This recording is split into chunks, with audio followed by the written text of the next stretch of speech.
this is a story, as we all know, between Musa alayhi salam and between Khadr. And by the way, Khadr is an interesting character, and we have to talk a little bit about him before we get to the story. The word or the name Khadr is not his proper name. It is in fact a title, and of course it means green. And Ibn Hajar and others, they say he was called Khadr because of his blessings. Wherever he went, the land would become green after him, that it would flourish, that Allah blessed him, that wherever he went, the land would become green. There are two major opinions in the Muslim Ummah about who is Qadr.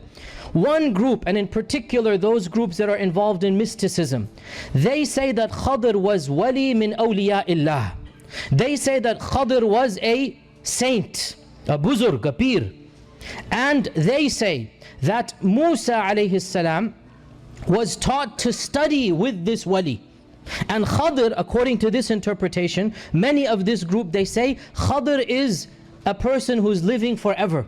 He's still alive right now, according to this opinion.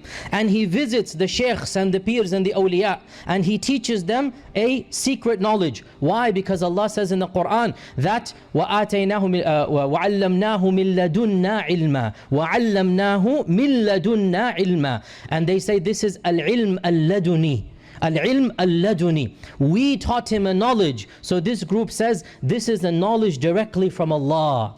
And this is the position that some of the mystical groups have. In fact, pretty much all of the mystical groups. And this position has become so common that when Muslims hear the other opinion, they are amazed that there's actually another opinion out there. And the fact of the matter is that the position that Khadr is a wali and that he's still alive has no shred of evidence in the Quran, in the Sunnah, in common sense, and in reason and intellect. It contradicts the Quran, because Allah says kullu nafsin dha'iqatul maut, and Allah subhanahu wa ta'ala has made the status of the Rasul and Nabi higher than the status of a wali. And it is not possible that Musa is less knowledgeable than a wali min awliya'illah. This is simply not allowed to believe. Wali is existent. We believe in wali, and wali means a good person. But wali does not mean somebody who knows more than the Prophet. That the Prophets themselves have to humble themselves in front of a wali.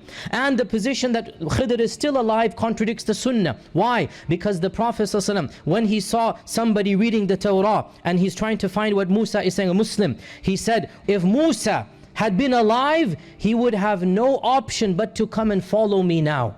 If this is the case of Musa, how about Khadr? If Khadr had been alive at the time of the Prophet ﷺ, it would have been wajib to come to the Prophet ﷺ and give him bay'ah and be his follower. Also, we have the hadith in Bukhari that the Prophet ﷺ once gave a khutbah in the middle of the night, and there was a full moon, and he said to the Sahaba that, do you see this night of yours now? فَوَاللَّهِ 100 years from now, not a single man who is alive on earth today will remain alive. And the last Sahabi died literally in the year 110 Hijrah. Literally. The last Sahabi, he died 110 Hijrah. And no man that was alive at that time, the Prophet said, عَلَى وَجْهِ الْأَرْضِ.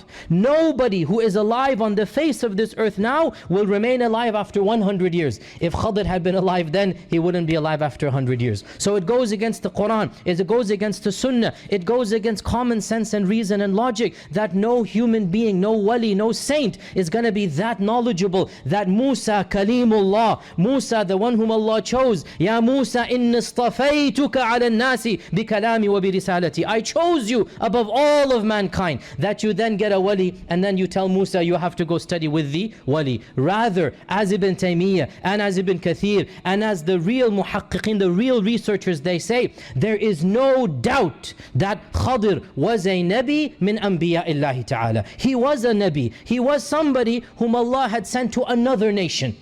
And no doubt every prophet has some knowledge another prophet does not have. And that's something we believe. Musa had a speciality, Isa had a speciality, Ibrahim had a speciality, Khadr has a speciality. So every prophet has some knowledge the other prophet does not have. And therefore Musa has every right to ask Allah, that can I study with Khadr, because he's a fellow prophet. And this is proven by the Quran itself. When Khadr kills that child, as we're going to come to, and he does all of his deeds, what does Khadr say to Musa? مَا فَعَلْتُهُ عَنْ أَمْرِي. I didn't do this from my own command. Allah told me to do it. And Allah does not communicate except with prophets. So beyond a shadow of a doubt. And also Allah is saying that وَعَلَّمْنَاهُ مِن لَدُنَّا عِلْمًا. We taught him a knowledge from us. And who is there that Allah teaches directly other than the prophets, right? So there is no question that Khidr was a prophet, and all of these superstitious tales and legends that Khidr is a green turban figure flying around in the air and he visits people. Wallahi, brothers and sisters, our religion is more intelligent than this. Our religion does not believe in old wives' tales. Don't embarrass yourselves and your religion by quoting these tales to anybody else. Khidr is a prophet of Allah whom Allah had sent to another nation. He was not of the Bani Israel. Had he been from the Bani Israel, he would have been a follower of Musa. But he was sent to another nation. And the hadith in Sahih Bukhari says that once Musa stood up to give a sermon, and one of the Bani Israel asked him, and you know they have a habit of asking these strange questions. So one of the Bani Israel asked him, "O Musa, who is the most knowledgeable human being on earth?" And so Musa didn't give too much thought, and he assumed, I must be the most knowledgeable. So he said, I am the most knowledgeable. And he has every right to assume this, because Allah has chosen him like he has chosen no one else. And Allah has spoken to him directly. And all of these different things. Immediately Jibreel came down. This is from Sahih Bukhari hadith. Immediately Jibreel came down and atabahu, reprimanded him. How could you speak without knowledge? And subhanallah, notice, Musa made a very rational assumption. I mean, who should be more knowledgeable than him, right? Very logical assumption. But this assumption was not based upon what Allah had told him. He assumed. And you cannot assume when it comes to the religion of Allah subhanahu wa ta'ala. You cannot just imagine. And so immediately Jibreel came down and reprimanded him. How could you say that which you have no knowledge of? So Musa said, who has more knowledge than me? And so Allah told Jibreel to tell him, there is an abd min ibadina, ataynahu rahmatan min indina, wa'allamnahu min ladunna ilma. There is a servant of ours, we have taught him that which you do not know. And his name is Khidr. So Musa says immediately, oh Allah, can you give me permission to go meet him and study with him?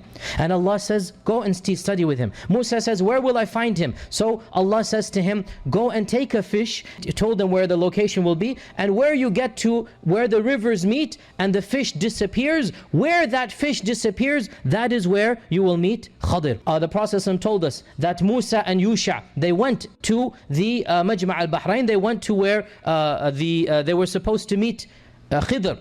He undertakes a long journey. He left his people for the sake of learning knowledge. The sign, as we said, was the fish would disappear. فَلَمَّا بَلَغَ مَجْمَعَ بَيْنِهِمَا نَسِيَ حُوتَهُمَا. When they got to this area, they fell asleep. And when they were asleep, the fish magically becomes alive and goes back into the ocean. That was the sign where the fish leaves the pot that they were carrying. فَاتَّخَذَ سَبِيلُهُ فِي الْبَحْرِ سَرَبًا. The fish slipped away. And Yusha woke up, Musa woke up. They didn't check on the fish and they continued going. Or Yusha checked, but he forgot to alert Musa. Yusha checked, but he forgot to alert Musa. So they continue going. فَلَمَّا جَاوَزَا. They continued going another day, all the way to the end of the day. And they've met the place. The area has been come. But Musa thinks, I still have the fish. Musa thinks the fish is still here. So he's wondering what's going on. So finally, when they get to the end, Musa says, آتِنَا غَدَاءَنَا. Give us our dinner. لَقَدْ لَقِينَا مِن سَفَرِنَا هَذَا نَصَبًا. We are so tired after this long journey. What's going on? Where is this man? Where is the fish? Why is it not going? When he says this, Yusha remembers that, do you remember when we rested at the rock? Do you remember we put our heads on the rock? I forgot to mention to you, the fish left us there. And it wasn't my fault. Shaitan caused me to forget. Shaitan caused me to forget to mention it to you. And that was when, amazingly, ajaba, because the fish resurrected, the fish became alive again. The fish amazingly slipped out and went into the ocean. And so Musa says, قَالَ ذَلِكَ مَا كُنَّا نَبْغِي. That's what we wanted. فَارْتَدَّ عَلَى آثَارِهِمَا قَصَصًا. They walk the whole way back. What do we learn here? Not one word of reproachment. Can you imagine? Wallahi, if that had been me, I know how angry I would have been. If that had been me and that had been my son, la hawla quwwata billah, right? How angry would have been. This is not even his son, this is his student. He spends the whole day. He's so tired. What does he say? We are fatigued, we're weary, I'm hungry now. And then Yusha says, I'm sorry, way back there. Not one word of reproachment. And this mirrors the example of our Prophet, like Anas ibn Malik said, خَدِمْتُ النَّبِيَّ صَلَّى اللَّهُ عَشْرَ سَنَوَاتٍ. 10 years I was in the service of the Prophet, and never once did he say, why did you do this? this? Or why did you not do this? Never once did he hit me. Never once did he speak harshly with me. These are the prophets of Allah. He made an honest mistake, and Musa says to him, okay, that's what we wanted. Let's go back where we started from. Subhanallah, modesty, humility, humbleness, and inshallah time is over. We will continue tomorrow.